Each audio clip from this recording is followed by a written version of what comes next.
What's going on, everybody? Today we're going to be talking about Doctor Strange in the Multiverse of Madness in a very heavy spoiler discussion. This is going to be my spoiler review of the film. If you have not seen Doctor Strange, please click away. This is not for you. Or if you just don't give a shit, welcome.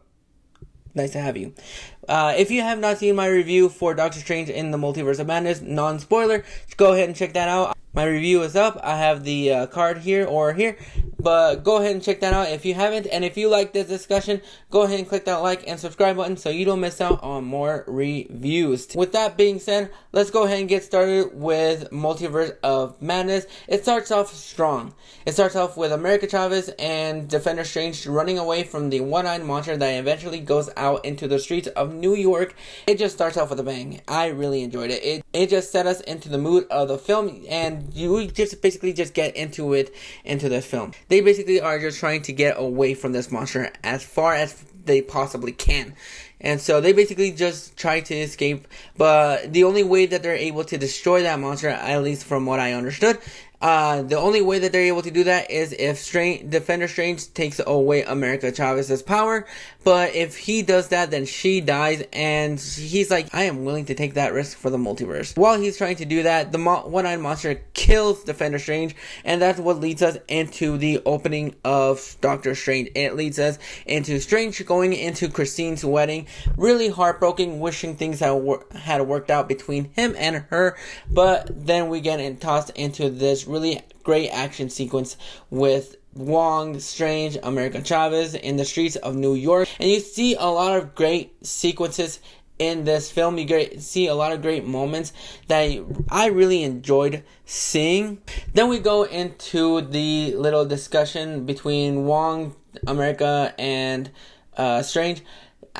She asked them if they have any connections with the multiverse. We have our first reference to Spider-Man post No Way Home, saying that they just barely had that little thing going on with Toby and Andrew at the end of No Way Home. So after they have that little discussion, Strange goes out to see Wanda so that he can get a little bit more details on the multiverse. But Wanda is too far gone at this point with the Darkhold trying to get her kids back, as we saw at the end of WandaVision. And it shows that this is going to be Wanda taking over this film, because she is just too far fucking gone. She is like way out there. She is not going to let anybody get in her way. She's not going to if you get in her way, she's just going to blow past through you. And we saw that when we got to see the Illuminati get taken out. In the Illuminati, you see Black Bolt, you see Captain Marvel, you see Peggy Carter, and you have the first introduction to John Krasinski as Reed Richards. And the way she just takes everybody out in that little compound, it was great. The way that she blows Black Bolt's brains out, turns Reed Richards into silly string. I believe Rambo gets charcoaled. I believe she gets charcoaled, and Peggy Carter just gets cut in half with her shield, which had the biggest reaction to me. I'm just like, I was all in for it. That was the carnage that I wanted to see, and I really enjoyed that. And she just basically snaps Professor X's neck, which is the third time that Professor X has died. And I don't know what it is with people killing Charles Xavier and then bringing him back and then killing him again. It's just got to stop at this point. And so that whole thing is basically our introduction to Wanda going, yeah, you know what? I'm going to get what's mine, and I will go through anybody that gets in my fucking way. That's your warning. And that she basically just gives that warning to Strange in the opening when Strange goes out and says, hey, there's this girl that needs protection because she is from a different universe. And Wanda's like, well, why don't you bring America Chavez to me and I'll protect her here. She'll be safe with me. And Doctor Strange gets that little Channing Tatum bell ringing. Something's off here. So Wanda just turns around and says, you didn't tell me her name, did you? She's like, no. And that's when you see the facade taken down. Wanda's build up her little facade. And she just basically lays it out on the line. She's like, yo, you break the rules, you get rewarded. I do it to bring back my vibrator. I become the bad guy. The only difference is, Wanda, you held a whole town hostage. Completely different. He saved the universe. What did you do? Bring back your vibrator? Don't worry, there's a different one out there. She just basically plows down everybody at Karmatage. She just destroys everybody with the Darkhold. She gets into people's heads, which was the best part of the film. And I thought they used that effect in this film a lot more effectively than they did in Age of Ultron, when she basically just went into everybody's heads. I thought that they did that great, and they brought out the best part of the horror in that aspect and in that sequence. And there was a lot of great things in this film. We get our first cameo when they go to a different universe, where we basically spend the entire time. We see Bruce Campbell in an okay cameo. It took me a while to get that it was Bruce Campbell, but I eventually got there. It takes me a while. Sue me. They're trying to find their little sanctum sanctorum, where we find out that Mordor is the Sorcerer Supreme. There's no Wong in this universe, which I found really interesting. There was no mention of a different Wong. After they have a little discussion, Mordor drugs and kidnaps Stephen Strange and America Chavez, and they basically just put them in these little cube of ice. And we see out a different version of Christine Palmer, where she basically works for the Illuminati, and we get our first reference to the Baxter Project. And that was really nice, which led us into seeing John Krasinski as Reed Richards, which was my little spoiler that I saw a couple days before I went to go see the movie, which was really disheartening. But, it did not take the effect of seeing him on screen and then later dying. We knew it was going to happen.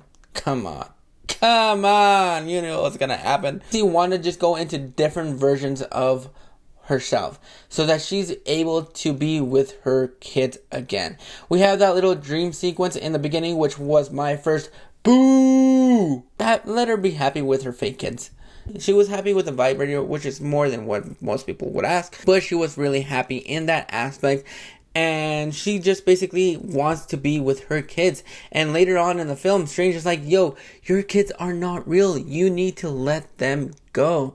And Wanda tries to manipulate Strange into saying, hey, you do this for me, I will make sure that you're happy with Christine, like you always want. And Strange is like, yeah, no, I ain't gonna take that deal. Just the way that the visuals in this film look, the way that they have the makeup on Zombie Strange, I'm not sure if it was digital or if it was practical. If it was practical, it brought us back into the Evil Dead days for Sam Raimi, when he used practical throughout the entire film, I believe, and it just worked for me. Some of the CGI in the film was a little bit wonky to me. It didn't work as much as it should have. But for the most part, it really did work for me, and I really enjoyed that aspect of the film. The only issues that I had with the film was the fact that we didn't get to go into different multiverses. When you have a film called Doctor Strange in the Multiverse of Madness, I kind of expected them to go into different versions and see different Strangers. And even though we do get some great kills in the film, like the last Strange with the third eye getting impaled, I thought that was pretty gnarly and pretty sweet. Or as some people would say, groovy.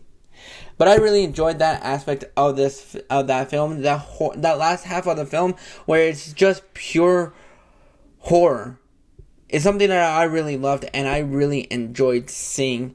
It does stretch out a little bit too long. Some of the moments go on for a little bit too long, but there are some great moments of heart in this film, where we see when they get to their new version, they have this little memory projection where you're able to see your best memory. And I believe the memory that we see from Doctor Strange is the one where, in the What If episode of Doctor Strange, where Christine Palmer dies and he tries to save her life, but he can't. I believe that's kind of a different version of that episode. I'm not too sure 100%, but I really liked seeing that.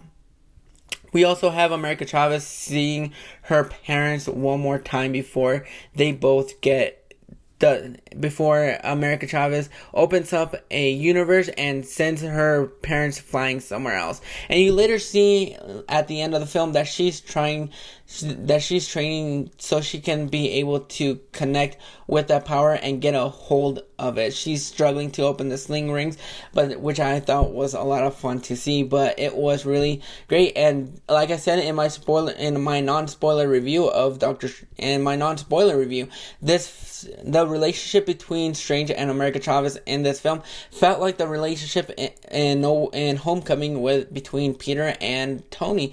And that's the same kind of relationship that I felt that went into this film. I thought it was kind of like the same relationship. It was very unique, and I thought they both had chemistry with each other. They both bounced off each other very well. That I really enjoyed seeing both of those characters, and I wanted to learn more about America Chavez because, like I said, I'm not a comic book reader. I don't know the lore. I don't know anybody. This is all new to me. I want to be able to explore this character a little bit more, and I'm hoping that we are able to explore her in later MCU projects.